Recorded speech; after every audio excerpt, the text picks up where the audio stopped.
সজীব হ্যাঁ ভাই। তোরে ওই ইয়াসিন আর ইব্রাহিমে তোর লিয়ে দেখলাম অনেকগুলা ভিডিও বানাইছে, প্রায় 100টা ভিডিও। টাকা পয়সা দিছিনি তোরে? না টাকা পয়সা তোরে দিছে না? না। এটা কি দেখস? তোরা কিতা কিতা দিছে ইব্রাহিম আর ইয়াসিনে? প্যান দিছে, ক্যান্ডি দিছে, গড়ি দিছে। গড়ে দিছে আর চশমা দিছে। সেটাই দিছে এটা ইব্রাহিম। ইব্রাহিমে দিছে।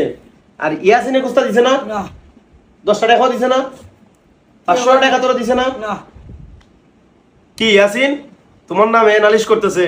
এটা কি তুমি নাকি তারে দিয়ে এতগুলা ভিডিও বানাইছো কিন্তু তারে এখনো মানে একটা মজুরি দেও নাই? একটা কথা আছে, শ্রমিকের ঘাম ঝরার আগে তার পারিশ্রমিক দেওয়া লাগে। রিলসে ভিডিও বানাইলে না হইলে হইলে 50টা ভিডিও তিয়া কমপক্ষে টাকা কামাইছো তুমি 1 লাখ টাকা, 1 লক্ষ টাকা ইনকাম করছো এই 15 দিনে। এটা তো আমি হিসাব করছি। কিন্তু এই গরিব ছেলেটা ভাইরাল হইছে রাসেল ভাই ভাই নামে, তুমি তারে একটা টাকা পয়সা দিলা না। এটা কি? এটা কেমন অবিচার? আর ইব্রাহিম এই একটা